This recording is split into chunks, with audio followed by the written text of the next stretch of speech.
চাওক,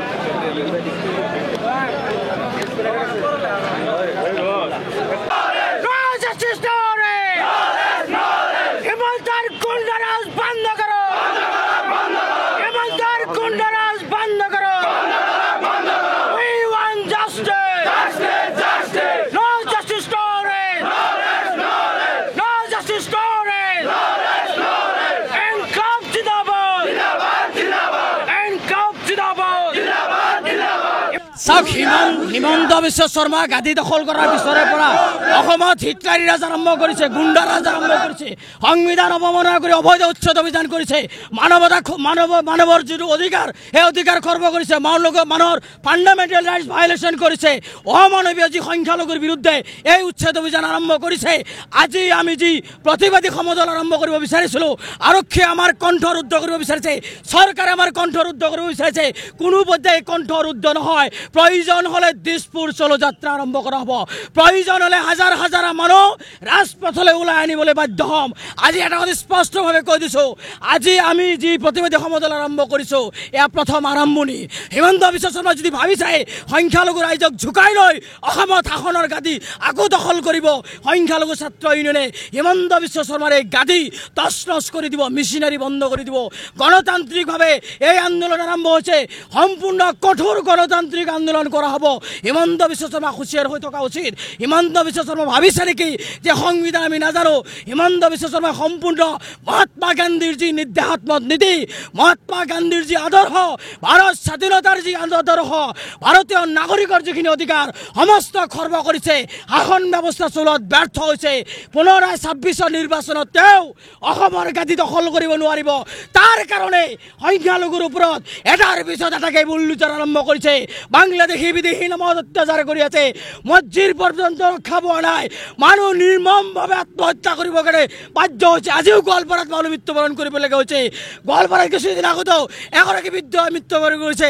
আমি জানিব পাৰিছোঁ আৰু এজন মানুহ ইতিমধ্যে ছুইচাইড কৰিছে। নিৰ্দয় হিমন্ত বিশ্ব শৰ্মা সংখ্যালঘুৰ ওপৰত যি অত্যাচাৰ আৰম্ভ কৰিছে, এই অত্যাচাৰ যদি বন্ধ নকৰে আমচু অসমৰ আকাশে বতাহে কঁপাই তুলিব আন্দোলন। আৰু তাৰ কাৰণে হিমন্ত বিশ্ব শৰ্মা অনুভৱ নকৰাকৈ অসমৰ লাখ লাখ মানুহ ওলাই অনাৰ ক্ষমতা আমচুৰ আছে। আৰু আমি আপোনালোকৰ জৰিয়তে অসমৰ মুখ্যমন্ত্ৰীক ক'ব বিচাৰিছোঁ, নিৰ্দয় হিমন্ত বিশ্ব শৰ্মা, নিৰ্দয় হিমন্ত বিশ্ব শৰ্মা, আপুনিও কাৰোবাৰ সন্তান।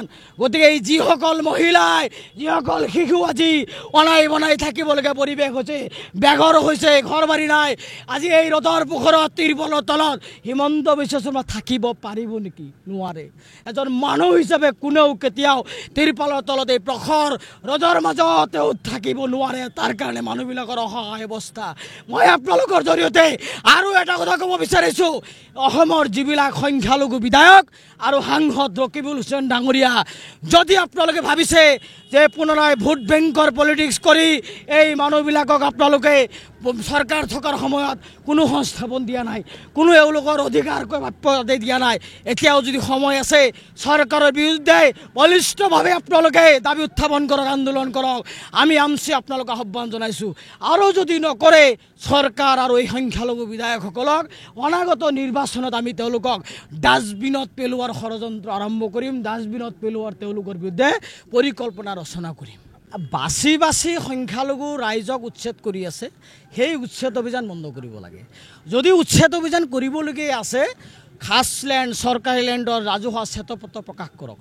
ক'ত ক'ত চৰকাৰী মাটি আছে, ক'ত ক'ত ৰাজহুৱা মাটি আছে, ক'ত ক'ত ৰিজাৰ্ভ লেণ্ড, ফৰেষ্ট লেণ্ড বিভিন্ন ধৰণৰ সংৰক্ষিত আছে, সেই জেগাবিলাকত যদি আৰু অন্য কোনো মানুহ সেই দখল কৰি আছে, বেদখল কৰি আছে, তেওঁলোকক উচ্ছেদ কৰক।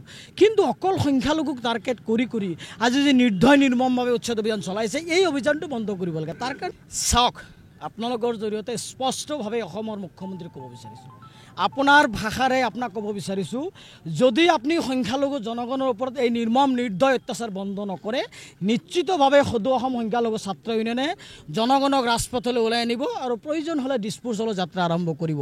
আৰু যেতিয়া অসমৰ সংখ্যালঘু ৰাইজ বাকীসকলো যেতিয়া সমৰ্থনত লাখে লাখে মানুহ ৰাজপথলৈ ওলাই আহিব, হিমন্ত বিশ্ব শৰ্মাৰ গাদী নাথাকে। তাৰ কাৰণে আমি কৈছোঁ যে কঠোৰ সিদ্ধান্ত ল'বলৈ আমাক বাধ্য নকৰাব, কঠোৰ গণতান্ত্ৰিক আন্দোলন ল'বলৈ আমাক যাতে বাধ্য নকৰে, তাৰ কাৰণে আহ্বান জনাইছোঁ। আৰু জানিব পাৰিছে আজি অসমৰ মুখ্যমন্ত্ৰী ডাঙৰীয়া মংগলদৈত পদাৰ্পণ কৰিব। আমি নিয়মমতে কলা বেজ পৰিধান কৰিব লাগিছিলে, নিয়মত আমি তেখেতক কলা পতাকা প্ৰদৰ্শন কৰিব লাগিছিলে, কিন্তু আমি নকৰোঁ কাৰণ তেখেত অসমৰ মুখ্যমন্ত্ৰী।